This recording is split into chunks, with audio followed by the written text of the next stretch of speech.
Radio. Shout it. As artists, though, man, I mean, what was the time? Was there any time where y'all was in there like, I don't know why the fuck I signed up for this shit, or I don't feel like keep on doing this, or was it a part of the whole time? See one thing about that. See one thing about that. It never appeared that way because we always did what the fuck we want to do, even if the label did say this. Like once we came amongst each other and said, man, hell no, or he got crazy about it, but it was always spazzing. Rest in peace, buddy. The platinum plaque on there, I was just showing like he was mad on the platinum plaque. Rest in peace, but I love you, bro. You know me. I love you. It's the truth. I ain't gonna run away from the truth. My mama said ain't nothing wrong with the truth. Yes, sir. I'm tell the truth. And that's where the basically what we did, we wanted to, we were assholes. We weren't slime balls, but we were assholes. Yeah. And we did what we wanted. We didn't understand the business. Because you got to understand when we got in the game, we ain't have nobody around us who been successful in music. We ain't got nobody around us who did music. Ain't nobody from our side of town that made it but Kilo, and Kilo was locked up at the time. Hell yeah. You see what I'm saying? We ain't had nothing but drug lords that was guiding us. His big homie was a drug lord. My big homie was a drug lord. Yeah. His big homie is a drug lord. But the big homies is Diablos them. So, you know what our guidance was. Hey, on my end though, Beehive, bro. It was a time where I was like, boy, this shit here too much, bro. Yeah. Like, real talk. I was like, boy, this shit worse than a real job. Because you got to think about it, bro. We at the club from 1 to 3 or whatever. Leave the club, we got an hour to rest. Boom. We got an early morning flight. Soon we land, we got to do radio, morning radio.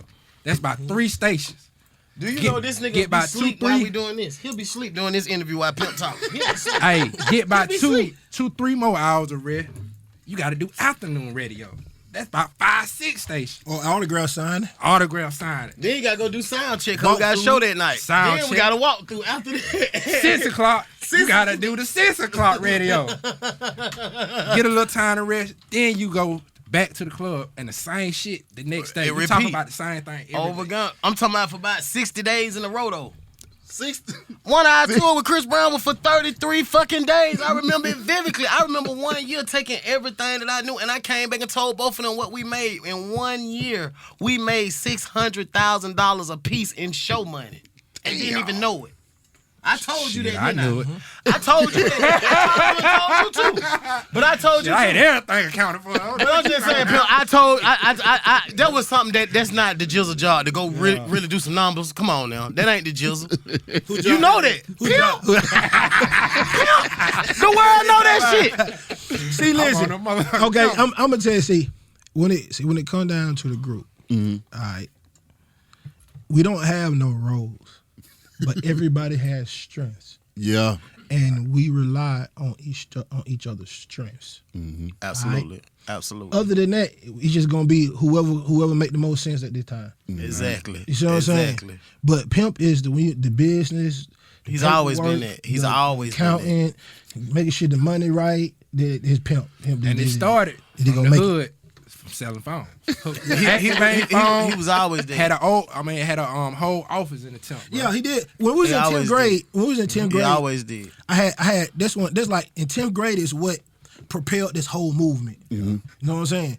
I did a poem called Money. Yep. And I did it because I used to sell weed in 10th grade at lunchtime. And lunchtime is 3 lunches. So it's an hour and a half, 30 eat lunch. And goddamn it, so I used to try to skip class, go to lunch, goddamn, I'm trying to make it happen. That's right. So if you do language art festival, you don't gotta go to 4 period. All right? So I like, okay, I'm finna figure out me something to do, so I go goddamn go hustle. You know what I'm saying? So I come up with the money thing. So I do it. Fucking the whole fucking school go crazy about this shit. No beat, just acapella, just words. Yep. That made everybody like, bro, you need to do a song. No goddamn song. Fuck that song. And Pimp was like, man, we need to do this. So Pimp was like, we were skip school, so Pimp was like, let go. Because Pimp had a car. You know what I'm saying? So I'm like, I go. Volvo. You talking about the Volvo? Nah, the Kia. The Kia. Oh, the little Kia. I remember the Kia. The Kia Sophia. The Kia beat in that bitch. With the beat in that bitch. That bitch was knocking too. Yeah, well. I think he had some house speakers in that motherfucker. He had some house speakers. I remember, bro. Beating the block. Beating the block down. That motherfucker was thumping. So did. I remember. So I was like, shit, if you buy some weed, then I'm coming. So, Pimp bought some weed. We pull up in the tent, boom. We go in that motherfucker. Soon we walk in the doors and they got a desk right there with a nigga sitting at the desk. And the nigga sitting at the desk, he our age, so I know nigga you supposed to be in motherfucking school. Exactly. Lil Tony. Exactly. You know what I'm saying? This nigga in here putting together the motherfucking Nextels. Yeah. You need a fucking phone, you know, Nextel was big then if you need it up on the table. Pimp was doing all that shit. Fucking And Pimp was doing direct TV. Direct TV. Pimp was doing direct. Nigga Pimp. Timberland boots. Hey, listen. Nigga polos. Yeah. All Hey, kind of shit. hold up. When I say every tree in Adderville has satellite, I'm trying to tell you. Nigga, I remember Pimp called me one day. He went to hook at direct TV up in the hood. We put out a mixtape called Franchize Boyz. It had Shawty Money song on it. That what took us off. Yep. Shawty had a money song. It took over the West Side, period. It took over. Shawty was in a hood hooking up some direct TV for somebody. Pimp was, and we put out a little cover. Shawty didn't like to show his face. His face with his dread down like this on the picture. On the first cover, it was like that. Pimp went to some hood. Some little boy had and walked up to Pimp, showed Pimp his face on the picture. And he asked little boy where he get it from. Little boy took out running on Pimp. A nigga saw me the same day. I'm with Logan them. And I'm passing out the CD too. Nigga get the CD and point at Shawty. You cannot see this nigga face. He's like this with his dreads hanging over on this picture. Shawty look at me. I called you and told you too. Nigga told me, that 2 for $5. That 2 for $5. That 2 for $5. On God, am I lying late? You're lying, dog. Nigga looked at the thing and bought the CD, bought it for $5. Nigga bought it, said that 2 for $5.